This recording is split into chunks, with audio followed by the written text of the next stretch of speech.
Hey everyone, Scott here to discuss There Will Be Blood, starring Daniel Day-Lewis, Paul Dano, Kevin J. O'Connor, Syrian Hines, and Russell Harvard, directed by Paul Thomas Anderson.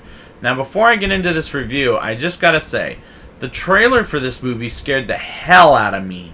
Just the way how it ended, it scared the shit out of me just thinking about it. And what did I think of a movie about a trailer that scared the crap out of me? Well, let's get into it. I love the first 15 minutes of the movie. There's no dialogue. It just shows Daniel Plainview, played by Daniel Day-Lewis, digging for some oil, and three men come and help him out, and suddenly we see one of the men bring a baby, which bad choice to bring a baby, to a dangerous place, by the way. Suddenly gets killed, and now Daniel becomes the father of the child.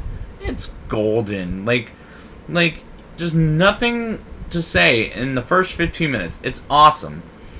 Daniel Day-Lewis, now, he's one of the three of the reasons why I'm doing this Paul Thomas Anderson series. First of all, because of Phantom Thread, and second of all, I'm curious about Anderson as a director, and third of all, Phantom Thread is Daniel Day-Lewis's last motion picture before he retires from acting, but I'll be seeing... and I'll be honored to see Phantom Thread in a movie theater screen at this point. But I'll be seeing him again in not only Phantom Thread, but in the Spielberg dramatic work series with Lincoln. He's an amazing actor who transforms himself as the character with a brilliant performance, and hell, he won one of the two times for Best Actor, one for this movie and the other one I can't wait to talk about him in is Lincoln as well. The single greatest actor of all time. Paul Dano as Paul at first, who I don't know much about, but the second person he is Eli, and yes, he plays two different people. And Eli I can relate more to because Eli, he has a character like he's a pastor of a church of Jesus Christ, and he's a pretty relatable character. Daniel's son and partner of his oil company H.W. is a good character who will eventually go deaf, which was a very sad scene.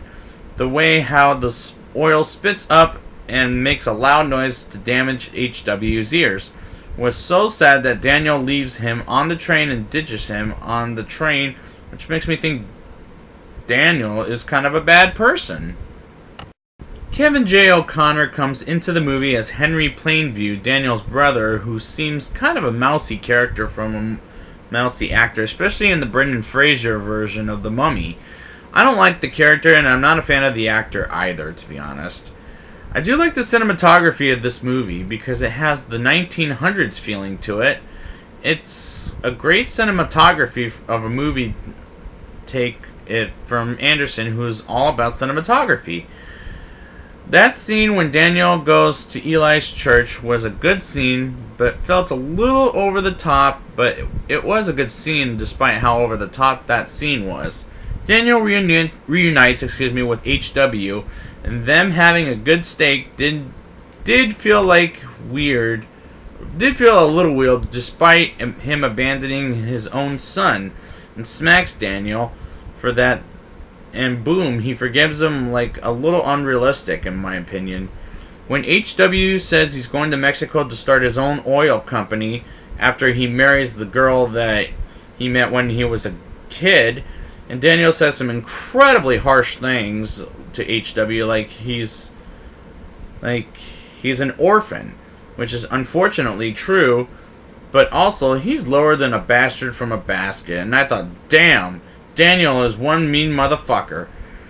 Eli visits Daniel at his own house in a bowling alley and says again some harsh things to Eli while with his milkshake and he's a phase and something like that, and Daniel's milkshakes, and suddenly and how Eli with his milkshakes versus Daniel's milkshakes, and suddenly he kills Eli because he turned into a terrible person like the devil. And suddenly the movie ends, and at the end, I don't like Daniel Plainview, but I do idolize and love Daniel Day-Lewis as an actor. But yeah, it's kind of a tough ending. Now it's time for the rating. I'll give this movie a 8.3 out of 10. The cinematography is outstanding, and Anderson does a good job at portraying the 1900s, but the movie belongs to Daniel Day-Lewis. He's an incredible performer, and I'm glad he won the Best Actor Academy Award, because between Gangs in New York, which he didn't win for, to this, which he won for, and Lincoln, which he won for, which I'll get to sometime this winter, just a good piece of work. So I'd like to thank you guys for joining me, and next week I will be back with The Master. And thanks for watching. Be sure to subscribe, watch some more videos, and please leave a positive comment at the bottom. And until next time, I'm finished.